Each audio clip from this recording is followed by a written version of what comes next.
अस्सलाम वालेकुम स्टूडेंट। हम फर्स्ट ईयर के फर्स्ट चैप्टर को ही डिस्कस करने लगे हैं, जो हमारे पास एटम, आयन, मॉलिक्यूल और मोल्स के बारे में है। और एनएमडी कैट में बहुत से क्वेश्चन फर्स्ट चैप्टर से भी आते हैं।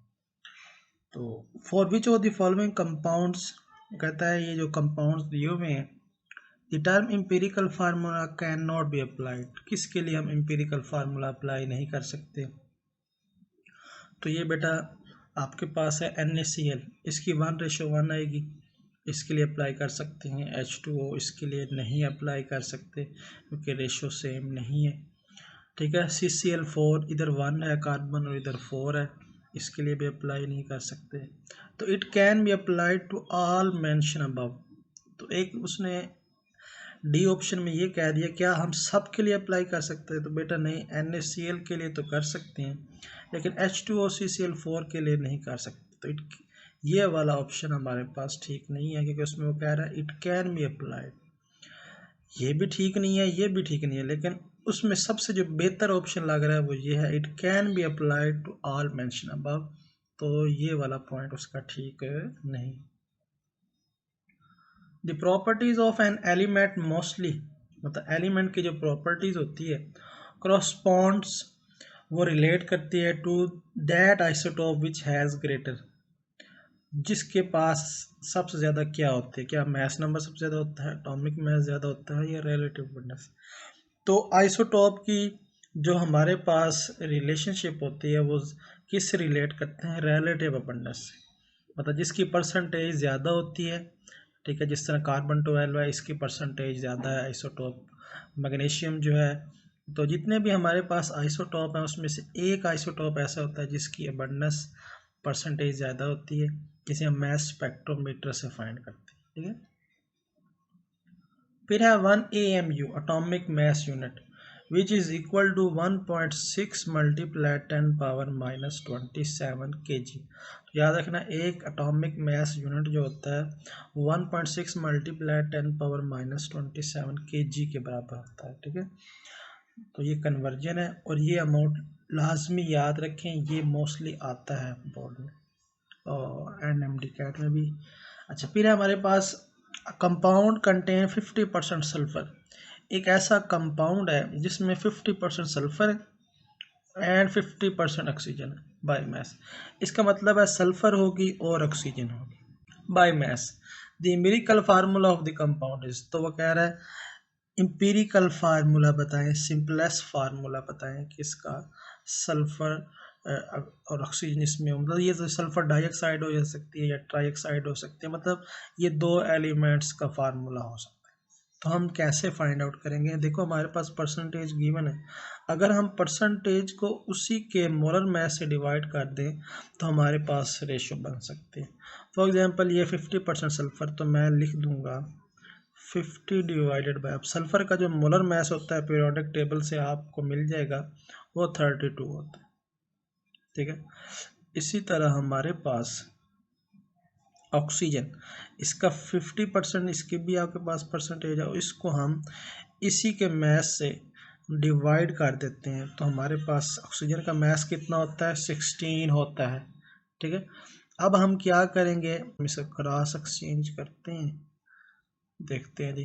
तो ये आपके पास क्या बनेगा, 50 मल्टीप्लाई 16, फिर हमारे पास यहाँ रह जाएगा 50 क्रॉस 32, ये जी 50 क्रॉस 32।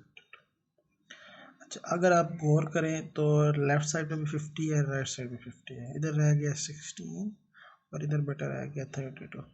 तो 16 1 और 32, 16 क्रॉस 2 कितना होता है, 32। तो ये बेटा 1:2 बन जाती है। इसका मतलब है एक सल्फर है और ऑक्सीजन कितनी है, 2, तो ये बेटा बनेगा SO2।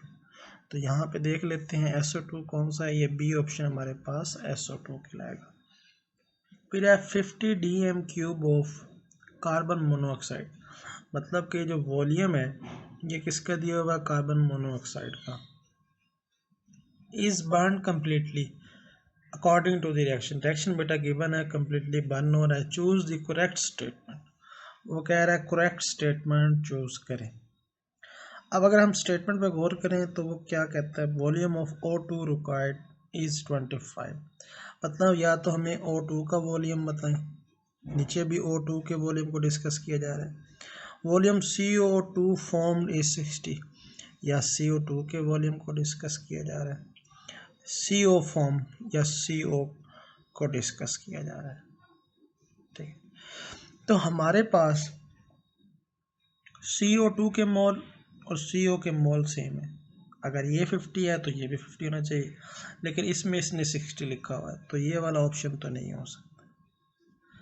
ठीक है, जब हमें इसका वॉल्यूम गिवन है CO का 50 dm³, तो फिर इसने 25 क्यों लिखा है, तो ये भी बेटा नहीं। फॉर्म का मतलब है प्रोडक्ट, CO बन ही नहीं रही बल्कि CO2 बन रही है, तो ये वाला ऑप्शन भी ठीक है नहीं।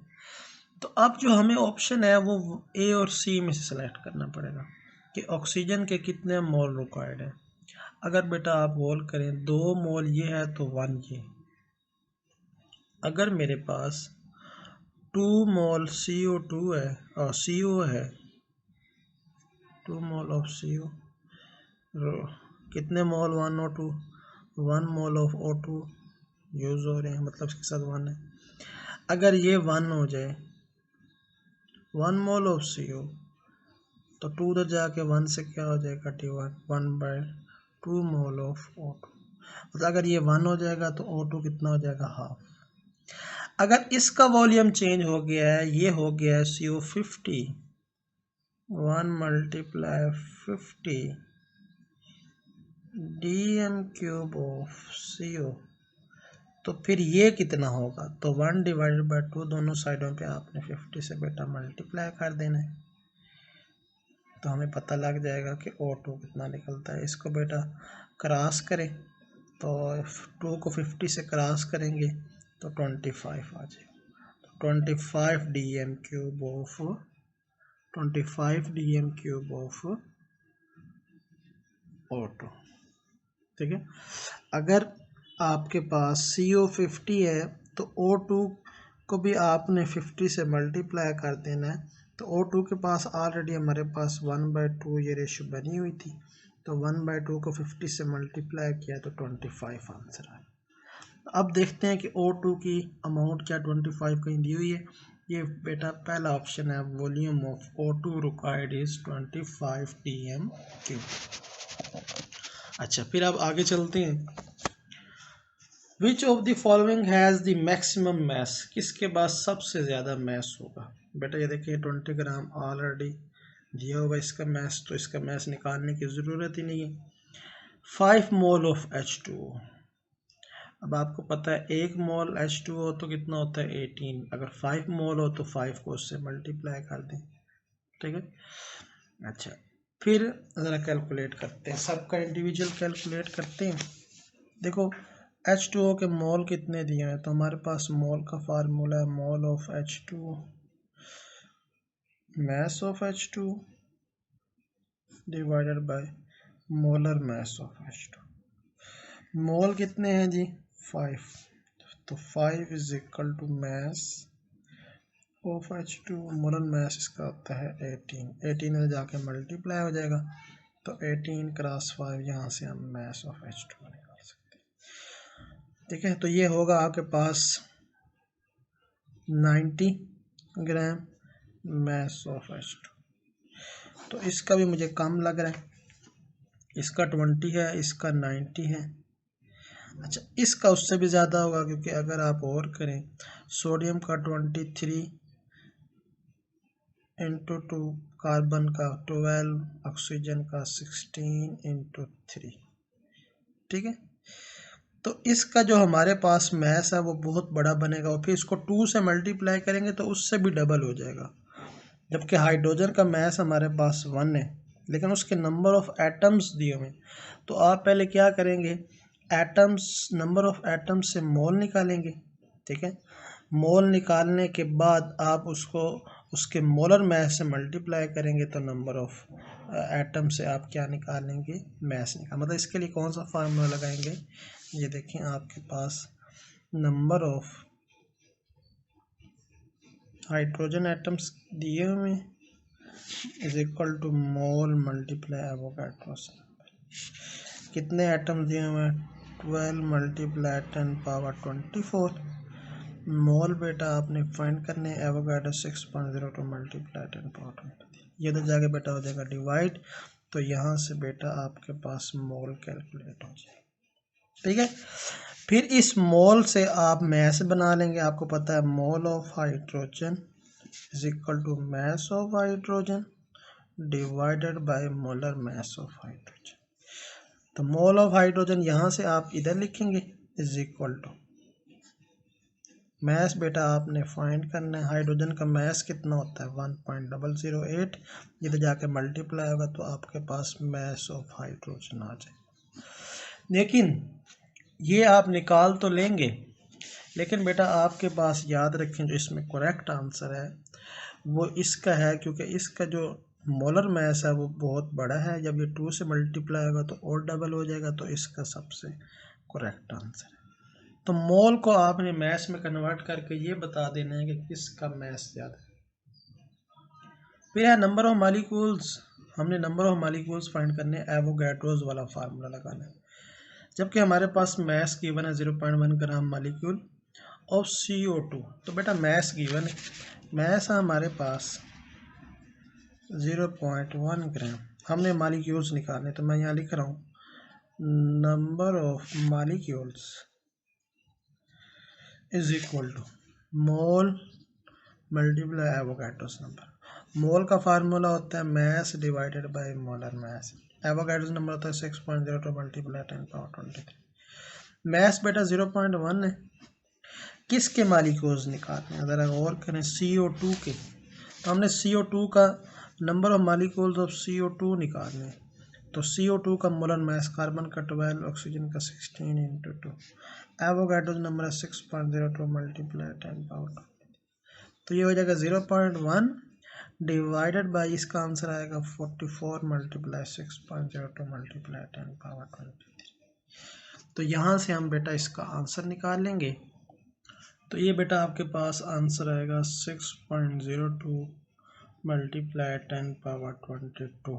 ठीक है, तो ये ज़रा देखते हैं ये आंसर किस ऑप्शन से मैच हो रहा है। तो ये बेटा ऑप्शन मैच हो रहा है 6.02 मल्टीप्लाई 10 पावर 22। फिर है 1 मोल ऑफ CH3OH, ये एक बेटा मालिक्यूल है, एंड 1 मोल ऑफ C2H5OH, ये भी एक मालिक्यूल है। हैव इक्वल नंबर ऑफ, देखो बेटा जब मोल सेम होते हैं तो मालिक्यूल्स की क्वांटिटी भी फिर 6.02 मल्टीप्लाई 10 पावर 23 दोनों की क्या होगी? सेम होगी। तो इक्वल नंबर ऑफ मालिक्यूल्स। फिर हमारे पास the minimum number of molecules are present. अब बेटा हमने ये फाइंड करना है कि किसके पास नंबर ऑफ मॉलिक्यूल्स क्या होंगे? मिनिमम होंगे। याद रखो मिनिमम उसी के पास होंगे जिसके मोल कम होंगे, मोल लेस होंगे। तो हमें इन सब के मोल निकालने हैं। तो मोल के लिए हम कैलकुलेशंस बेटा कर लेते हैं। सबसे पहले हम बेटा करते हैं वाटर के लिए, H2O के लिए। तो 3.6 डिवाइडेड बाय वाटर का H2O होता है, इसका मोलर मास 1 इंटू 2 प्लस 16। तो 3.6 डिवाइडेड बाय 18, ये वाटर के लिए हमने किया। फिर है कार्बन मोनोऑक्साइड के लिए करते हैं। कार्बन मोनोऑक्साइड का मास है 2.8 डिवाइडेड बाय कार्बन का 12, ऑक्सीजन का 16। तो 2.8 डिवाइडेड बाय ये 16 प्लस 12 आपके पास बेटा होगा 28। ठीक है, इसके भी मोल फाइंड करते हैं। फिर हमारे पास C2H5OH, C2H5OH,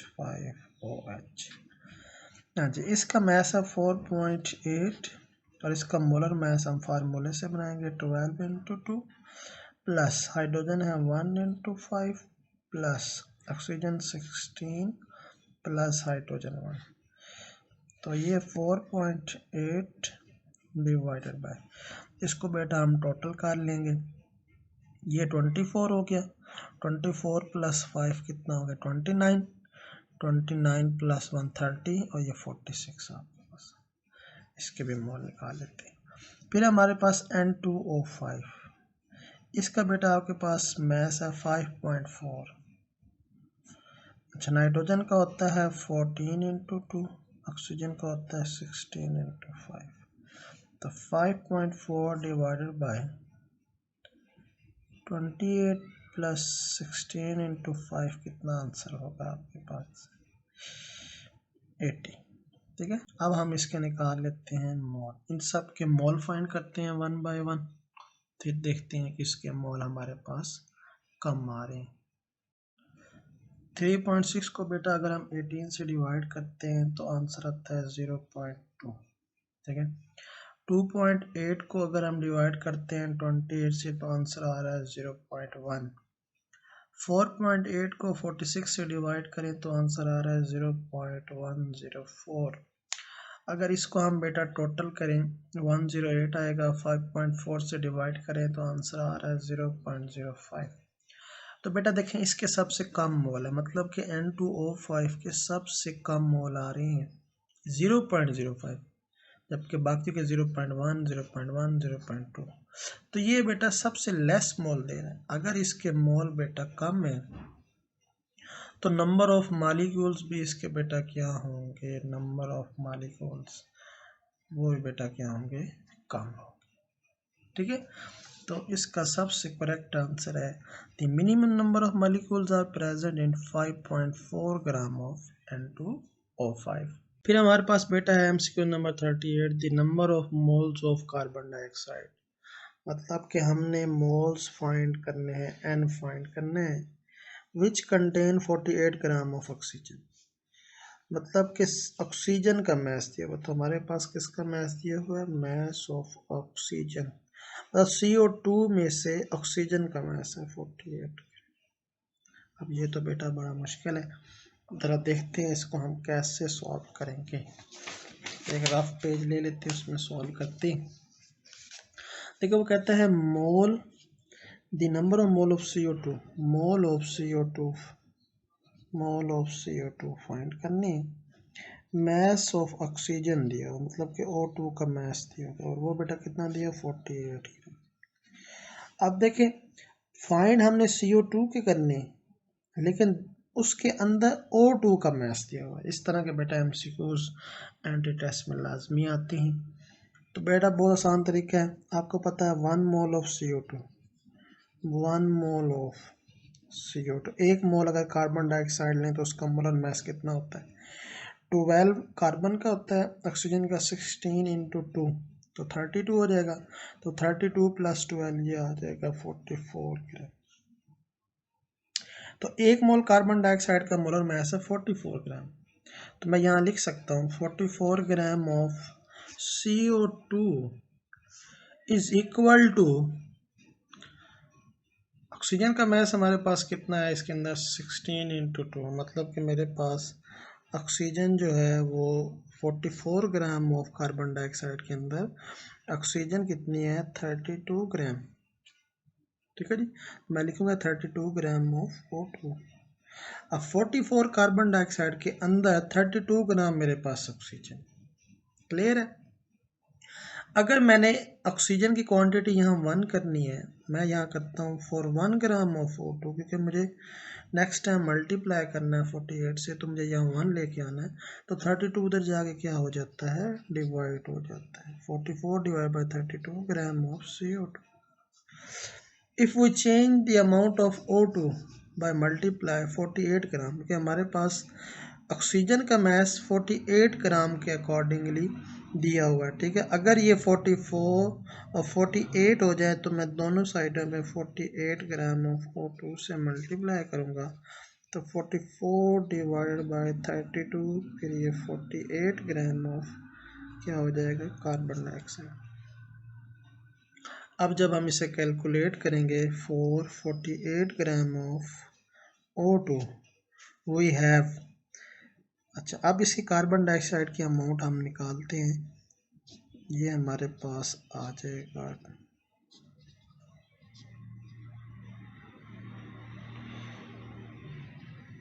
11/8। इसको और सिंप्लीफाई करते हैं। ठीक है जी, तो ये आई थिंक आएगा 66 ग्राम of CO2 for 48 gram of 66 ग्राम। अभी मैस निकाला हमने, तो मोल फाइंड करने, तो इसके बेटा हम मोल निकाल लेते हैं। तो मोल का फार्मूला क्या होता है, mole is equal to mass 66 है, मोलर मैस कार्बन डाइऑक्साइड का कितना होता है 44। तो यहाँ से बेटा हम इसके मोल फाइंड कर लेते हैं। तो इसका बेटा आंसर आता है 1.50। तो ज़रा ये आंसर मैच करते हैं 1.50, ये बेटा 1.50 इसका आंसर है। अच्छा, नेक्स्ट है हमारे पास the mass of 2 mole of electron. बेटा 1 मोल इलेक्ट्रॉन का मैस होता है 1 मोल ऑफ इलेक्ट्रॉन, इसका मैस होता है 0.55 मिलीग्राम। अगर मैं इसको यहाँ 2 मोल कर दूँ तो ये भी 2 से मल्टीप्लाई हो जाएगा, मतलब कि 2 मल्टीप्लाई 0.55 mg। क्लियर है? तो इसको 2 से मल्टीप्लाई करेंगे तो आंसर आएगा आपके पास 1.10 mg। तो इसका बी ऑप्शन है। फिर है दी वॉल्यूम ऑक्यूपाइड 2.8 ग्राम। वो कहता है वॉल्यूम फाइंड करें, मैस है 2.8 ग्राम एट STP। तो STP का बेटा बहुत आसान फार्मूला है, फार्मूला है V is equal to mole multiply 22.414 dm³। तो बेटा हमारे पास मैस दिया हुआ है, मैस से मोल बना सकते हैं और हम वॉल्यूम फाइंड कर लेंगे। n को ओपन करता हूँ तो मैस डिवाइडेड बाय क्या होता है, मोलर मैस मल्टीप्लाई 22.414 dm³। तो मैस हमारे पास है 2.8, मोलर मैस N2 का, नाइट्रोजन का मैस होता है 14 × 2 मल्टीप्लाई 22.414 dm³। तो यहाँ से बेटा हम वॉल्यूम फाइंड कर लेंगे, सारी वैल्यूज हमारे पास हैं। तो ये आंसर बेटा आएगा 2.24 dm³। इसमें ये वाला आंसर सबसे बेस्ट है, 2.24। फिर है हमारे पास ब्रोमीन एज 2 आइसोटोप, मतलब कि जो ब्रोमीन है इसके 2 आइसोटोप हैं। हैविंग द रिलेटिव अबंडेंस, अब देखें इस ब्रोमीन की भी रिलेटिव अबंडेंस परसेंटेज दी हुई है और इस ब्रोमीन की भी रिलेटिव अबंडेंस मतलब के परसेंटेज दी हुई है। The average atomic mass of bromine is, तो हमने एवरेज निकालना, तो इसके लिए बेटा एक फार्मूला है एवरेज निकालने के लिए कि हम जिस आइसोटोप जितने भी दिए हुए हैं उन सब के एटॉमिक मास को, अब इसका एटॉमिक मास है 79, मल्टीप्लाई इट्स परसेंटेज, परसेंटेज कितनी है 50.51 प्लस, अब ये टोटल 2 हैं तो सिर्फ 2 ही यहाँ पे आएंगे। अब इसका मैस 81, मतलब कि आपको एक मैस लेना और साथ में उसको मल्टीप्लाई कर देना उसी की परसेंटेज और डिवाइडेड बाय बेटा क्या कर देना 100। ये बेटा जब आप इसको टोटल करेंगे, इन दोनों को मल्टीप्लाई ऐड करके 100 से डिवाइड करेंगे तो आंसर बेटा आपके पास आएगा 80 बेटा इसका आंसर आता है। तो इसका ऑप्शन क्या बन रहा है, बी। इसका मतलब ब्रोमीन का जो एवरेज मैस है वो दोनों की अबंडेंस और एटॉमिक मैस का एवरेज लिया है तो वो हमारे पास कितना निकलता है 80। तो ब्रोमीन का एटॉमिक मैस आपने हमेशा याद रखना कितना होता है 80 होता है। फिर है हमारे पास naturally occurring isotope of silver are, silver के कितने आइसोटोप होते हैं, तो याद रखो सिल्वर के सिर्फ 2 आइसोटोप होते हैं Ag के, ठीक है। नेक्स्ट बेटा हमारे पास स्टैकोमेट्रिक कैलकुलेशंस। बेटा स्टैकोमेट्रिक कैलकुलेशन होती हैं, रिएक्शन कैन बी रिवर्सिबल, बेटा ज़रूरी नहीं है। स्टैकोमेट्रिक कैलकुलेशंस के लिए हमारे पास इरिवर्सिबल रिएक्शन होना चाहिए ताकि कंप्लीट रिएक्शन में हम कैलकुलेशंस कर सकें। Side product can be form, बेटा साइड प्रोडक्ट नहीं बननी चाहिए, फिर कैलकुलेशंस करेक्ट नहीं होती। Law of conservation mass not be obeyed, बेटा ओबे होना चाहिए, जितना रिएक्टेंट वाली साइड पे मैस है उतना ही प्रोडक्ट साइड पे आपके पास क्वांटिटी होनी चाहिए। फिर है law of definite proportion is definitely obey, बेटा डेफिनेट प्रोपोर्शंस लाजमी आपके पास ओबे हो, तो ये सबसे करेक्ट ऑप्शन लग रहा है मुझे। फिर हमारे पास how many moles of AgCl produced, कहता है AgCl कितना बनेगा। by the combination of 1 mole of AgNO3 and 2 mole of NaCl। वो कह रहा है कि अगर मेरे पास, पहले हम मोल लिख देते हैं, हमने फाइंड क्या करना है, mole of AgCl by the combination of 1 mole of AgNO3। अब मोल किसके गिवन है, मोल ऑफ AgNO3 कितने गिवन है बेटा, 1 मोल। 2 मोल ऑफ NaCl, और NaCl के बेटा कितने मोल है, NaCl के 2 मोल है। ठीक है, मोल हमें गिवन है और ये प्रोडक्ट है, तो हमें ये भी पता लग गया कि दो रिएक्टेंट मिलेंगे। ये दो रिएक्टेंट है, AgNO3 इसका रिएक्शन बनाना बहुत ज़रूरी है, प्लस NaCl। ये बेटा मिलेंगे AgCl से मिलेगा तो AgCl बनेगा, NaNO3 बन जाएगा आपके पास। ठीक है जी। अब ये हमारे पास बैलेंस केमिकल इक्वेशन है। अगर आप गौर करें, उसने कहा है AgCl के मोल निकालें, इसके मोल फाइंड करें। अगर ये बेटा AgNO3 को हम कंपेयर करते हैं AgCl से, इसी तरह फिर हम कंपेयर करते हैं NaCl को AgCl से, NaCl को AgCl से। चेक करते हैं कौन प्रोडक्ट की अमाउंट हमें कम देगा, इन दोनों रिएक्टेंट में से कौन प्रोडक्ट की अमाउंट हमें कम देता है। अब गौर करें, AgNO3 के इक्वेशन में 1 मोल है तो AgCl भी 1 है। अगर AgNO3 के मोल 1 हो गए हैं जो हमें गिवन है, उसके अकॉर्डिंगली फाइंड करें, तब भी हमारे पास AgCl कितने बन रहे हैं, 1 मोल ऑफ AgCl बन रहे हैं। मतलब कम अमाउंट हमें कौन दे रहा है, 1 मोल ऑफ AgNO3। ये 1 मोल है तो ये 1 मोल ही देगा। अच्छा, अब अगर इक्वेशन में देखें NaCl के 1 मोल है, ये 1 है तो ये भी 1 है। अगर NaCl की अमाउंट 2 हो गई है तो दोनों साइडों पे आपने 2 से क्या कर दिया, मल्टीप्लाई कर दिया। तो 2 मोल NaCl ने हमें कितना AgCl दिया, 2 mole of NaCl give us 2 mole of AgCl। तो इसका मतलब ये हुआ बेटा कि इसने प्रोडक्ट की अमाउंट, NaCl ने प्रोडक्ट की अमाउंट ज़्यादा दी है, ये ज़्यादा दे रहा है, 2 मोल दे रहा है। ये जो AgNO3 है ये हमें AgCl कम दे रहा है, तो ये लिमिटिंग रिएक्टेंट। तो जो लिमिटिंग रिएक्टेंट होता है हमें वही वाली अमाउंट सेलेक्ट करनी होती है, रिएक्टेंट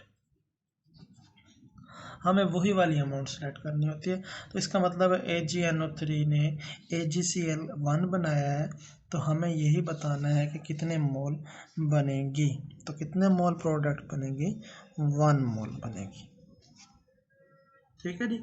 AgCl उसने पूछा कितना बनेगा, तो 1 बनेगा, क्योंकि जो लिमिटिंग रिएक्टेंट है उसने रिएक्शन स्टॉप कर दिया और उसने सिर्फ कितना देना है, 1 मोल देना।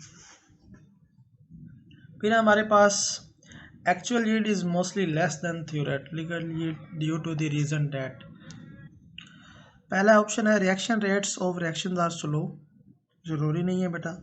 Loss of product during handling, बेटा एक्चुअल यील्ड इसी वजह से कम होती है कि जब आप रिएक्शन को हैंडल कर रहे होते हैं उसमें कोई ना कोई प्रॉब्लम आ जाती है, प्रोडक्ट लॉस हो जाती है, इस वजह से एक्चुअल यील्ड कम होती है थियोरेटिकल यील्ड से।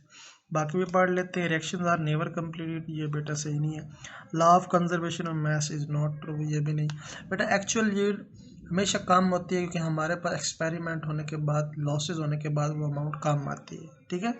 फिर है 46 एटॉमिक मैस, ठीक है, of elements were determined bye, atomic message किसने फाइंड आउट किए थे, याद रखें जे बर्जीलियस ने एटॉमिक मैसेज को क्या किया था, डिफाइन किया था। फिर है हमारे पास the percentage of oxygen in water is, हमने ऑक्सीजन की परसेंटेज निकालनी है वाटर में से, तो इसका बेटा फार्मूला होता है मैस ऑफ एलिमेंट 16 है, वाटर के अंदर कितनी है ऑक्सीजन, 1 है, बस ठीक है, multiply 1 divided by total oxygen का मैस कितना होता है 18, और परसेंटेज निकालनी है तो मल्टीप्लाई बाय 100। तो जब आप इसकी परसेंटेज निकालेंगे तो वो आएगा आपके पास 88.88 %। ये आपके पास आंसर है। ये कैलकुलेट करके आप भी देख लीजिएगा, क्योंकि सबसे ज़्यादा परसेंटेज किसकी होगी, ऑक्सीजन की, 88.8% इसका आंसर आएगा। फिर है हमारे पास नेक्स्ट हमारे पास equal volume of CO and N2 are taken in identical condition. कहता दोनों का वॉल्यूम सेम है। The correct relationship between masses of two gases. कहता इन दोनों के मैसेज में फ़र्क देखें क्या आता है, CO और कौन सा है, N2। चलो भाई N2 चेक कर लेते हैं। कार्बन का 12 प्लस ऑक्सीजन 16, ठीक है। नाइट्रोजन का कितना होता है, 14 × 2। अब इसका आंसर आएगा आपके पास बेटा 16 + 12, इसका आ जाएगा 28, और नाइट्रोजन का भी 14 × 2 कितना आएगा, 28। इसका मतलब है दोनों के जो मैसेज हैं वो क्या हैं, इक्वल है। दोनों के मैसेज क्या हैं, इक्वल। तो ये सबसे बेस्ट ऑप्शन है, carbon monoxide is equal to N2 with respect to masses, ठीक है। फिर है 1 mole of CH3OH and 1 mole of C2H5OH। ये पहले भी पढ़ा है कि 1 मोल ये है 1 मोल ये है, तो इनके इक्वल नंबर ऑफ क्या होंगे, मॉलिक्यूल्स होंगे, क्योंकि बेटा मोल सेम है। लास्ट है actual yield is mostly less than theoretical yield. ये भी हमने डिस्कस कर लिया है। लास्ट है हमारे पास actual yield is mostly less than theoretical yield due to the reason that. ये बेटा हमने अभी डिस्कस किया है, किसकी वजह से कम होती है, लॉस ऑफ प्रोडक्ट, ठीक है जी। तो ये बेटा फर्स्ट चैप्टर के मैंने जो बाकी MCQs रह गए थे वो हमने डिस्कस कर लिए हैं। कैलकुलेशंस वाला चैप्टर है, तो इससे रिलेटेड पहले चैप्टर से बहुत से MCQs हर साल आते हैं, तो पहले चैप्टर को कभी इग्नोर नहीं करना आपने, ठीक है। कोई क्वेश्चन है तो वो बेटा आप कमेंट सेक्शन में मेरे से पूछ सकते हैं। तो नेक्स्ट लेक्चर के लिए खुदा हाफिज़।